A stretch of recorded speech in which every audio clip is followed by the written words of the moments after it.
let's talk about designing your questionnaire and standardization of your questionnaire. Okay, now first of all, of course, we have to understand the purpose of a questionnaire, because without your questionnaire you won't be able to carry out your research work. So the most purpose, okay, yes, there are other methods of collecting data. We have quantitative methods where you may not actually need a questionnaire, but if you are carrying out a descriptive study, cross-sectional study, most times you are going to use a questionnaire. So we'll be talking about questionnaire designing. Of course, like I've tried to establish, the purpose of a questionnaire is for collecting data. It's a tool for data collection. Okay, so we may want to look at what is a questionnaire. A questionnaire is a technique for collecting data in which a respondent provides answers to a series of questions.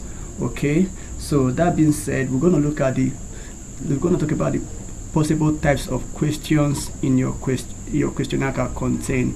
Now, the types of questions your questionnaire can contain are open-ended questions, closed-ended questions, and Likert type of questions or ranking questions. For example, you can see age. This is an open-ended question because it leaves it open for the respondents to give you a reply. You are not suggesting for the respondent in any way. So, and an advantage of this is that it gives you insight into the feelings of the respondent.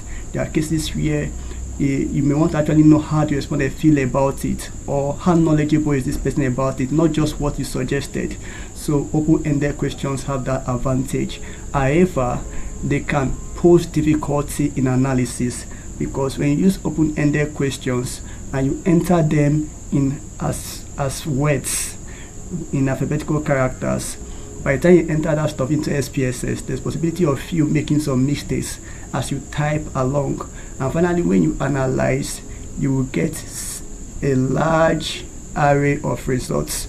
You could probably type something like Benin City, and you could get Benin City in 3 different results forms. You could get something like Benin City, and probably there's no spacing between the Benin and City. And you could get something like Benin City, where you omitted I in Benin, so you have BENN, probably a mistake while you're typing. So when you make such mistakes during data entry, by the time you analyze, SPSS will separate everything for you, and that's going to give you issues. So open-ended questions have that difficulty in analysis, because that is, when you're using open-ended questions, you have to make sure you ensure the same. If you are typing, you make sure that the same words are exactly the same as many times as you will use them in your SPSS. But however, a better way to avoid that is, if you know your expected response, you can code your variable view ahead of time. You can code it expecting those response, so that you don't have to put anything in alphabetical characters. Another disadvantage of entering open-ended questions into a questionnaire is that it takes time, because by the time you get to that place, now you have to type what the person said. Like when we looked at a case of mental illness as an effect of substance abuse, by the time you get there, if it wasn't coded, you have to type mental illness. The person, if for example lung cancer as an effect of tobacco substance abuse, when you get there, you type lung cancer. So that makes data entry slow. And also talk about the difficulties you can encounter after analyzing if the words you used are not exactly the same each time you use them. So that's the difficulty you can experience with open-ended questions. So like I said, it's actually preferable you code your open-ended questions, even if nothing was given, even if it was left open to the respondent. Okay, so like we also have class here is left as an open-ended question, but like I explained earlier, when we had to code our class. Now this is a work among secondary school students, and of course we know the classes we have in secondary school, JS1 to SS3.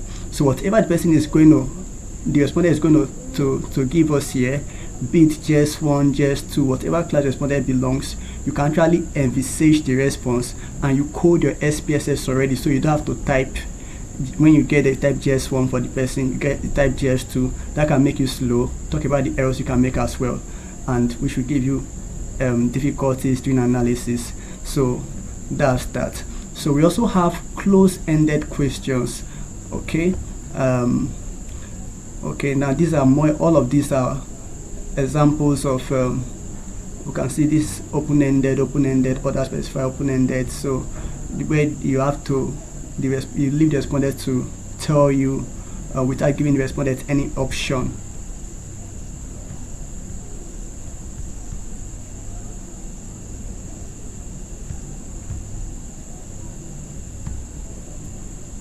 Now this is an example of a closed question.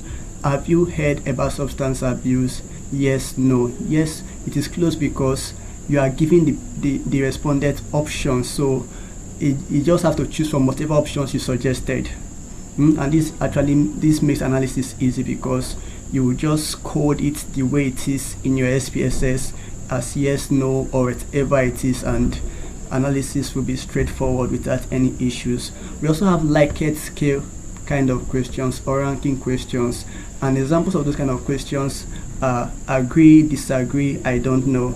So like we have strongly agree, indifferent, disagree, strongly disagree.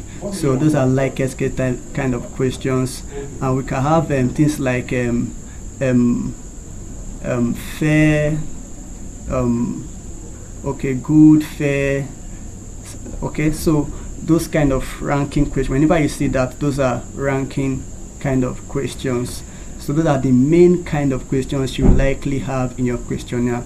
Now, another thing to note about your questions in your questionnaire is that you must try to make them as brief as possible, because if it is too long, you will likely boy. How will I put it now? It will look discouraging to your respondent, because person might feel like, I have better things to do. Why give me such tasky work questionnaire to fill? Something needing so much of reasoning and logic instead of making it so simple. So it's advisable you make your questions as brief as possible and as straightforward as possible, because your respondents, most times they are impatient and they may not have time to read long sentences before answering your questionnaire. And finally, you want to make sure that the questions are as short as possible. You can see we have 42 questions here, and for some persons it's pretty much, because they may not be able to sacrifice such time for you. However, 40 questions thereabout is fair. 50, 60 might look too bulky for some of your respondents, and when you give them the questionnaire to fill, they might begin to show lack of interest in filling your questionnaire. So it's good your questionnaire is as concise as possible.